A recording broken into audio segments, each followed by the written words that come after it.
Imagine a planet so far from the sun that sunlight takes over 4 hours just to reach it. A planet so cold, so windy, and so mysterious that humanity has only seen it up close once, for a few fleeting hours in 1989. Now, more than 3 decades later, a telescope stationed 1,000,000 miles from Earth has turned its golden mirrors toward this distant blue giant, and what it captured has left scientists stunned. This is the story of how the James Webb Space Telescope gave us our clearest look at Neptune in over 30 years, and why the pictures it sent back don't even look blue.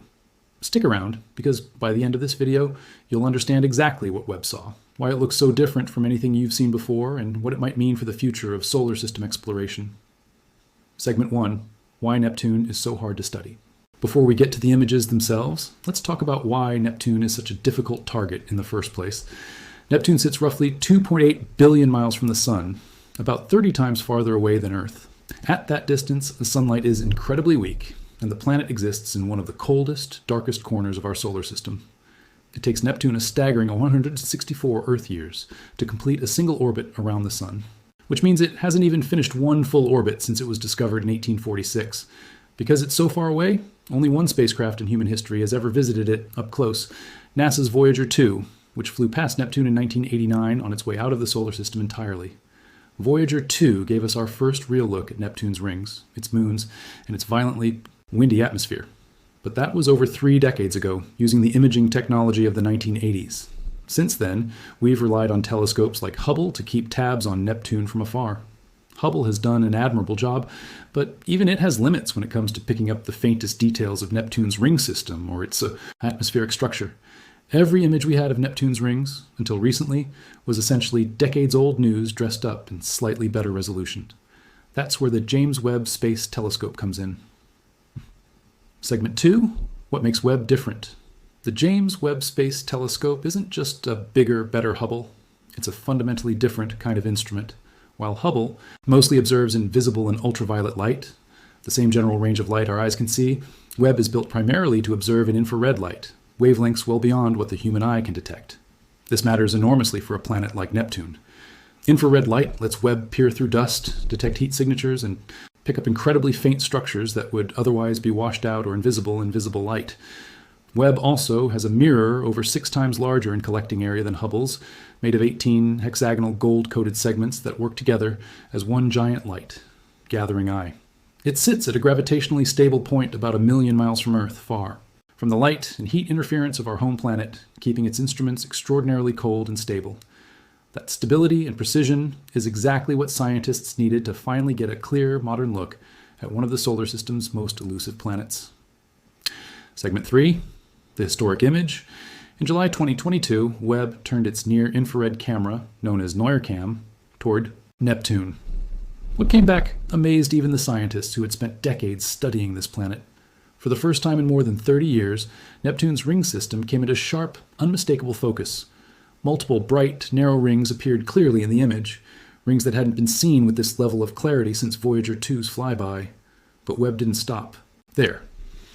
It also picked up faint, dusty bands circling the planet, delicate structures so subtle that even Voyager 2's close-up flyby couldn't fully capture them. Heidi Hammel, a planetary scientist who has studied Neptune for decades and worked closely with the Webb mission, described the moment in almost emotional terms. She said it had been 3 decades since scientists last glimpsed those faint, dusty rings, and this was the very first time anyone had seen them in infrared light. She also said the ring system left her genuinely amazed, noting she hadn't seen this level of detail since the Voyager encounter back in 1989, and that, in this new image, the rings simply popped right out. That kind of reaction from someone who has dedicated her career to studying this planet tells you just how significant this moment was for planetary science. Segment 4. Wait, why isn't Neptune blue? Here's where things get really interesting and where a lot of people online got confused when the images first came out. If you Google Neptune right now, you'll see the iconic image most of us grew up with. A deep, vivid blue marble, almost like a cousin of Earth's oceans, drifting alone in the void. That blue color comes from methane gas in Neptune's atmosphere, which absorbs red light and reflects blue light back into space, similar to why our own sky appears blue. But in Webb's new images, Neptune doesn't look blue at all. Instead, it appears as a pale, ghostly, almost silvery white sphere, with the rings glowing brightly around it. Why the dramatic difference? It comes down to the type of light Webb is actually detecting. Webb's NIRCam observes light in the near-infrared range, roughly between 0.6 and 5 microns, wavelengths completely invisible to the human eye. At these wavelengths, methane gas in Neptune's atmosphere behaves very differently than it does in visible light. Instead of reflecting light the way it does with visible blue wavelengths, methane strongly absorbs both red and infrared light. That means most of Neptune's disk appears quite dark to Webb's cameras, except in regions where high-altitude clouds are present. Those high-altitude Methane-Ice clouds show up as bright streaks and glowing patches across the planet, because they reflect sunlight before that light can be absorbed deeper in the atmosphere. So essentially, what you're seeing in Webb's image isn't false color or an artistic choice. It's Neptune's genuine appearance in a part of the light spectrum we simply cannot perceive with our own eyes. Webb is showing a side of Neptune that has literally never been visible to humanity before, not because we lacked the will to look, but because we lacked the eyes, or the instruments, to see it. Segment 5. Those mysterious bright patches. One of the most talked about features in Webb's image is a series of bright glowing patches scattered mostly in Neptune's southern hemisphere. These aren't random artifacts or camera glitches. They're real atmospheric phenomena. These bright spots represent clouds made of methane ice high up in Neptune's atmosphere.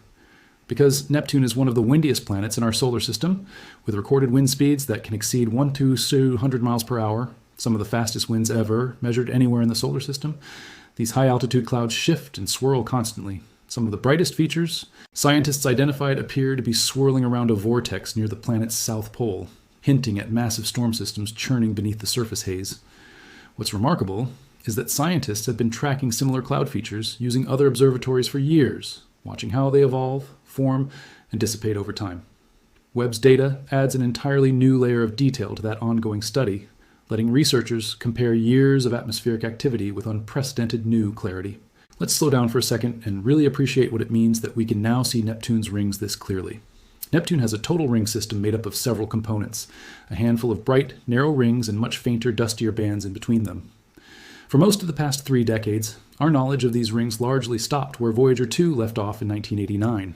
Ground-based and even Hubble observations struggled to pick up the fainter dust bands with much clarity, because they're simply so faint and so close to the glare of the planet itself. Webb changed that almost overnight.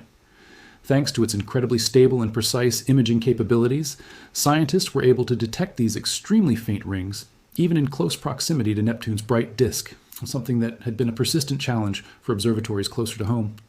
Scientists now have a real opportunity to study the reflectivity, structure, and composition of these rings in a way that simply wasn't possible before. Understanding reflectivity can help researchers estimate the size of the particles that make up the rings, and even hint at their origins, whether they're the remnants of a shattered moon, leftover material from Neptune's formation, or something else entirely. This isn't just a pretty picture. It's genuinely new scientific data that could reshape our understanding of how ring systems form and evolve around ice giants. Together. Segment 7. Neptune's moons make a cameo. Rings and atmosphere aside, Webb's image also captured something else spectacular.